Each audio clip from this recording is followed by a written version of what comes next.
जैसा कि पिछले पार्ट में हमने नक्की लेक के आसपास की जगह को कवर किया, जैसे Toad Rock, Honeymoon Point, Rose Garden, और हमने माउंट आबू के लोकल खाने को एक्सप्लोर किया। पूरे दिन की थकान के बाद हमने अच्छी नींद ली और अगले दिन हम आगे के सफर की ओर चल पड़े। आज हमें माउंट आबू की कुछ नई और प्रसिद्ध जगह घूमना था, जैसे कि गुरु शिखर, पीस पार्क, अचलगढ़, शंकर मठ, शूटिंग पॉइंट। तो बस हमने नाश्ता किया और हम इन सब जगहों पर घूमने के लिए निकल चले। इन सब जगहों में सबसे दूरी पर गुरु शिखर था, तो हमने डिसाइड किया कि हम सबसे पहले गुरु शिखर जाएंगे। वापसी में आते हुए हम बाकी जगह घूमेंगे। फिर क्या था, हमने एक स्कूटी रेंट पे ली और निकल पड़े गुरु शिखर की ओर, जो कि माउंट आबू से लगभग 15 किलोमीटर दूर है। यहाँ का रास्ता घुमावदार है और थोड़ा रिस्की भी है। गाड़ी चलाते वक्त काफी ध्यान देना पड़ता है, पर आसपास की हरियाली इस रास्ते को बहुत खूबसूरत बनाती है। जैसे जैसे हम आगे बढ़ते जाते हैं, हमें पहाड़ और पेड़ों के सुंदर नजारे मिलते हैं, जो कि मन को लुभा लेते हैं। थोड़ी देर बाद हम शूटिंग पॉइंट पहुंचे, जहाँ पर काफी लोग फोटोज क्लिक कर रहे थे। वहाँ काफी भीड़ होने के कारण हम आगे की ओर बढ़ गए गुरु शिखर की ओर, जो कि शूटिंग पॉइंट से नजदीक ही था। थोड़ी और चढ़ाई करने के बाद हम गुरु शिखर पहुंच गए। वहाँ हमने स्कूटी पार्किंग पे लगाई और आगे बढ़े। वहाँ के लोगों ने हमें बताया कि गुरु शिखर पे जो मंदिर है वो लगभग 350 सीढ़ियां ऊपर है। गुरु शिखर अरबुदा पहाड़ों में एक चोटी है, जो अरावली पर्वतमाला की उच्चतम और राजस्थान की भी सबसे ऊंची चोटी है।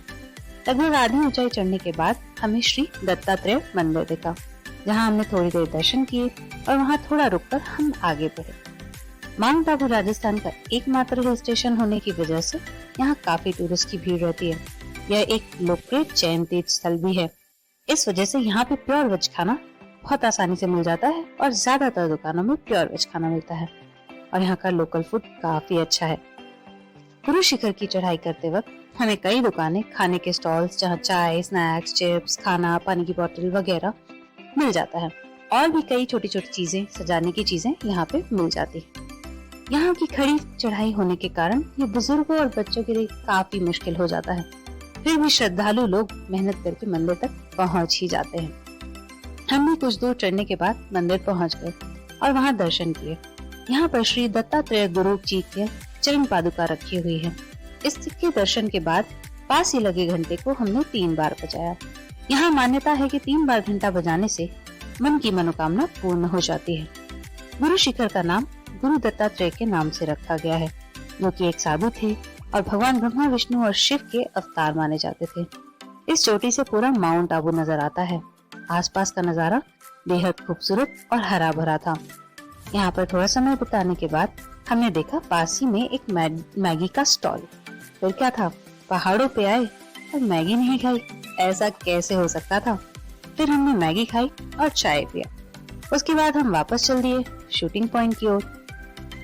शूटिंग पॉइंट जो कि गुरु शिखर से नजदीक ही था। शूटिंग पॉइंट पे हमने पिक्चर्स क्लिक की, सुंदर नजारों का मजा लिया। हमें और भी जगह जाना था, इसलिए ज्यादा टाइम वेस्ट ना करते हुए हम आगे बढ़े और ब्रह्म कुमारी पीस पार्क पहुंच गए। यहाँ पर फोटोग्राफी करना मना था, पर कुछ जगह पर हमने परमिशन लेकर फोटोज क्लिक कर ही लिए। ये पार्क काफी सुंदर था और यहाँ पर काफी शांति भी थी। शहर की भागदौड़ भरी लाइफ से सुकून पाने के लिए ये काफी अच्छी जगह थी। यहाँ पर शांत माहौल, हरियाली और मेडिटेशन के लिए तो काफी अच्छी जगह लगी हमें। पूरा पार्क घूमने के बाद हम अचलगढ़ की ओर निकल पड़े। ये ब्रह्म कुमारी पीस पार्क से लगभग 2.5 किलोमीटर दूर था। यहाँ पहुंचकर हमने आसपास की बहुत दुकानें देखी। थोड़ी दूर जाकर हमें आसपास के लोगों ने ही बताया कि मंदिर काफी ऊंचाई पर है और हम मंदिर की सीढ़ियों के पास तक स्कूटी ले जा सकते हैं। ये सुनकर हमें बहुत खुशी हुई। हमने फटाफट अपनी स्कूटी उठाई और चल पड़े मंदिर की ओर। आगे का रास्ता काफी सकरा था और वहाँ पर खड़ी चढ़ाई थी, पर स्कूटी से हम फटाफट पहुँच गए।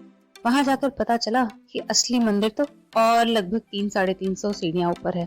सीढ़ियाँ देखकर हमें झटका सा लगा, क्योंकि हम थक चुके थे और फिर से हमें चढ़ाई करनी थी। ये सीढ़ियाँ जंगल के बीच से गुजर रही थी। सीढ़ियों पे चढ़ते चढ़ते हमें लग रहा था जैसे सीढ़ियाँ खत्म होने का नाम ही नहीं ले रही। कड़ी चढ़ाई चढ़ते चढ़ते बहुत थक गए थे। कुछ दूर चढ़ने के बाद हमें दिखा श्री आदेश्वर भगवान जैन मंदिर, जो कि काफी सुंदर था। यहाँ पे मंदिर के अंदर पत्थर पे की गई नक्काशी देखने लायक थी। हमने ये पूरा मंदिर घूमा और चल पड़े आगे की ओर, जहाँ हमें और सीढ़ियाँ चढ़नी थी। इन सीढ़ियों का नजर ही नहीं आ रहा था। चारों तरफ सीढ़ियां या फिर जंगल दिख रहा था। फिर भी हम चढ़ते गए। आखिरकार सीढ़ियां खत्म हुई और हम पहुंच गए चामुंडा मंदिर, और उसके पास ही मीराबाई की कुटिया थी, जहां मीराबाई ने 12 साल तपस्या की थी। इस मंदिर के नजदीक ही एक तालाब भी था, जो बेहद खूबसूरत नजारे की तरह दिख रहा था। मंदिर में दर्शन करने के बाद हमें पंडित जी ने काली माता की गुफा के बारे में बताया, जो मंदिर से थोड़ी दूर पर थी। इस गुफा में शिव और शक्ति की मूर्तियां थी। यहाँ पर दर्शन करने के बाद हमें काफी अच्छा लगा, और यहाँ के आसपास के नजारों के बीच हमारी सारी थकान दूर हो गई। बस फिर हम वापस चल दिए अचलगढ़ के ही महादेव मंदिर की ओर। ये सदियों पुराना मंदिर है। यहाँ पर महादेव के पैर के अंगूठे की पूजा की जाती है, जो ब्रह्मखाई पर है। यहाँ पर कोई शिवलिंग नहीं है। इसी मंदिर के कारण ही इस जगह का नाम अचलगढ़ पड़ा था। इसके बाद हम शंकर मठ की ओर निकल पड़े। शंकर मठ भी शंकर जी का ही एक मंदिर है, जहाँ पर एक विशाल शिवलिंग बना हुआ है। यह शिवलिंग देखने में काफी आकर्षक है। यहाँ पर मंदिर के अंदर फोटो लेना मना था। मंदिर के अंदर हमने दर्शन किए और वहाँ भजन कीर्तन चल रहे थे। हमने भी भजन कीर्तन का थोड़ी देर आनंद लिया और बाहर निकले। ये मंदिर काफी सुंदर था और हम काफी थक भी चुके थे, इसलिए हमने यहाँ काफी समय बिताया। यहाँ माउंट आबू में बहुत मंदिर हैं और काफी खूबसूरत भी हैं, पर 5 बजे से अधिकतर मंदिर बंद हो जाते हैं। यहाँ की ज्यादातर दुकानें भी 5 से 8 बजे के बीच बंद होने लगती हैं। फिर हम नक्की लेक की तरफ बढ़े और फिर से हमने वहाँ की लोकल मार्केट घूमने का और खाने का प्लान किया। आज का दिन काफी थकान भरा रहा, क्योंकि हम बहुत दूर की जगह घूमने गए थे और हम काफी चले थे, बट एक बहुत ही बेहतरीन एक्सपीरियंस था, जो हमें हमेशा याद रहेगा। फिर हमने शाम नक्की लेक के आसपास बिताई।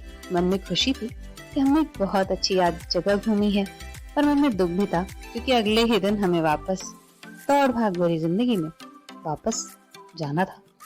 फिर हमने नक्की लेक के पास ही रेस्टोरेंट में खाना खाया और होटल जाकर पैकिंग करी। फिर क्या था, पैकिंग करी और सो गए। अगले दिन भी हमें काफी चलना था और आबू रोड से गाजियाबाद के लिए ट्रेन भी पकड़नी थी।